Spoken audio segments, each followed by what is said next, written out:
ನಾವು ಇಂಪಾರ್ಟೆಂಟ್ ನಾವು ಕಲಿಬಹುದು ಅಂತ ಇವತ್ತಿನ ದಿವಸ ನೋಡೋಣ. ಸೊ ಸ್ಟಾರ್ಟ್ ಮಾಡೋ ಮೊದಲು ನಾನು ನಿಮ್ಗೆ ಹೇಳ್ತಾ ಇದ್ದೀನಿ, ಯೂಟ್ಯೂಬ್ನಲ್ಲಿ ನೋಡುವಾಗ ಸೆಟ್ಟಿಂಗ್ಸಿಗೆ ಹೋಗಿ ಕ್ವಾಲಿಟಿ ಅನ್ನುವಂಥ ಒಂದು ಆಪ್ಷನ್ ಮೇಲೆ ಕ್ಲಿಕ್ ಮಾಡಿ ಹೈ ಪಿಕ್ಚರ್ ಕ್ವಾಲಿಟಿನ ಸೆಲೆಕ್ಟ್ ಮಾಡ್ಕೊಳ್ಳಿ. ಹಾಗೂ ಪ್ಲೇಬ್ಯಾಕ್ ಸ್ಪೀಡ್ ಬೇಕಂತಂದರೆ ನೀವು 1.25 ಅಂತ ಸೆಲೆಕ್ಟ್ ಮಾಡ್ಕೊಳ್ಳಿ. ಓಕೆ, ಸೊ ಇವತ್ತಿನ ದಿವಸ ಡಿಸ್ಪ್ಲೇ ಅನ್ನುವಂಥ ಆಪ್ಷನಲ್ಲಿ ನಾವು ಏನು ಮಾಡ್ಬೋದು, ಬಹಳಷ್ಟು ಮಂದಿಗೆ ನಾವು purchase register, sales register, Tally ERP9 ಯಾವ ಥರ ನೋಡಬೇಕು ಅನ್ನೋದನ್ನು ಗೊತ್ತಿರೋದಿಲ್ಲ.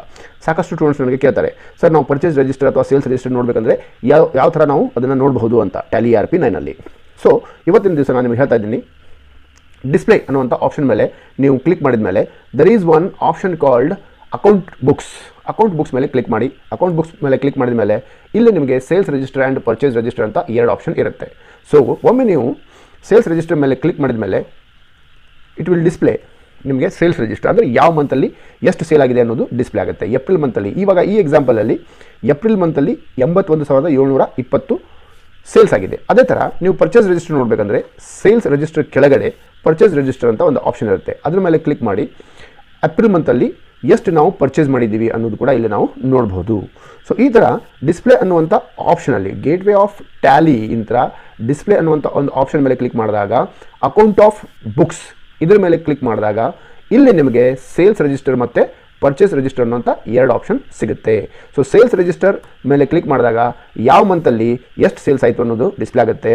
ಹಾಗೂ ಪರ್ಚೇಸ್ ರಿಜಿಸ್ಟರ್ ಮೇಲೆ ಕ್ಲಿಕ್ ಮಾಡಿದಾಗ ಯಾವ ಮಂತಲ್ಲಿ ನಿಮಗೆ ಯಾವ ಮಂತಲ್ಲಿ ಎಷ್ಟು ಪರ್ಚೇಸ್ ಮಾಡಿದ್ದೀವಿ ಅನ್ನೋದು ಕೂಡ ಗೊತ್ತಾಗುತ್ತೆ. ಸೊ ಅದಲ್ಲದೆ ಸ್ಟೂಡೆಂಟ್ಸ್, ಗೇಟ್ವೇ ಆಫ್ ಟ್ಯಾಲಿಯಿಂದ ನೀವು ಡಿಸ್ಪ್ಲೇ ಮೇಲೆ ಕ್ಲಿಕ್ ಮಾಡಿದಾಗ ಸಪೋಸ್ ಈಗ ನಿಮಗೆ ಅಕೌಂಟ್ ಆಫ್ ಬುಕ್ಸಲ್ಲಿ ಪರ್ಚೇಸ್ ರಿಜಿಸ್ಟರ್, ಸೇಲ್ಸ್ ರಿಜಿಸ್ಟರ್ ಬಗ್ಗೆ ನಾನು ಹೇಳ್ಕೊಟ್ಟೆ. ಸೊ ಲೆಜ್ಜರ್ ಅಂತ ಕೂಡ ಒಂದಿರುತ್ತೆ. ಸೊ ಲೆಜ್ಜರಲ್ಲಿ ಏನು ಮಾಡ್ಬೋದು, ನಾವು ಯಾವ ಪಾರ್ಟಿ ಸಪ್ಲೈಯರ್ ಇರ್ತಾರಲ್ಲ ಬಿಸ್ನೆಸ್ಸಲ್ಲಿ, ನಾವು ಪರ್ಚೇಸ್ ಮಾಡಬೇಕಂದ್ರೆ ಯಾವುದಾದ್ರೂ ಒಬ್ಬರು ಸಪ್ಲೈಯರ್ ಅಂತ ನಾವು ಗೂಡ್ಸನ್ನು ಖರೀದಿ ಮಾಡಿರ್ತೀವಿ.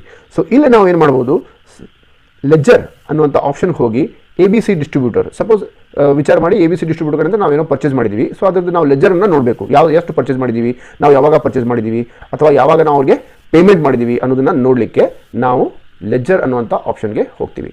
So this is one option where we can click and we can select, ಅಂದರೆ ಯಾವ ಡಿಸ್ಟ್ರಿಬ್ಯೂಟರ್ ಅಂತ ಸೆಲೆಕ್ಟ್ ಮಾಡಿ. ಸೊ ಇಲ್ಲಿ ಏನಾಗಿದೆ, ಇವಾಗ 2 ಸಲ ಪರ್ಚೇಸ್ ಮಾಡಿದ್ದೀವಿ. ಏಪ್ರಿಲ್ ಮಂತಲ್ಲಿ 2 ಸಲ ನಾವು ಪರ್ಚೇಸ್ ಮಾಡಿದ್ದೀವಿ. 15,000 ಒಮ್ಮೆ, 15,000 ಒಮ್ಮೆ, ಹಾಗೂ ಒಮ್ಮೆ 10,000 ರೂಪಾಯಿ ಪೇಮೆಂಟ್ ಕೂಡ ಮಾಡಿದ್ದೀವಿ. ಹಾಗಾದರೆ 20,000 ಏನಾಗಿದೆ ನಮ್ಮದು ಇಲ್ಲೇ ಬ್ಯಾಲೆನ್ಸ್ ಉಳಿತಾ ಇದೆ. ಸೊ ಆ 20,000 ಬ್ಯಾಲೆನ್ಸ್ ನಿಮಗೆ ಎಲ್ಲಿ ರಿಫ್ಲೆಕ್ಟ್ ಆಗುತ್ತೆ, ಗೇಟ್ವೇ ಆಫ್ ಟ್ಯಾಲಿಯಲ್ಲಿ ರೇಷಿಯೋ ಅನಾಲಿಸಿಸ್ ಅಂತ ಇರುತ್ತೆ. ಇಲ್ಲಿ ನೋಡಿ, ರೇಷಿಯೋ ಅನಾಲಿಸಿಸ್, ಇದ್ರ ಮೇಲೆ ಕ್ಲಿಕ್ ಮಾಡಿದಾಗ ಸೆಂಡ್ರಿ ಕ್ರೆಡಿಟರ್ಸ್ ಅನ್ನುವಂಥ ಒಂದು ಆಪ್ಷನ್ ಬರುತ್ತೆ. ಅಲ್ಲಿ ನೀವೇನು ಮಾಡ್ಬೋದು, ABC ಡಿಸ್ಟ್ರಿಬ್ಯೂಟರ್ದು ಬ್ಯಾಲೆನ್ಸ್ ನೋಡಿ ಇವಾಗ. So there is a balance of 20,000 ರೂಪಾಯಿ ಬ್ಯಾಲೆನ್ಸ್ ಇಲ್ಲೇ ತೋರಿಸ್ತಾ ಇದೆ. ಸೊ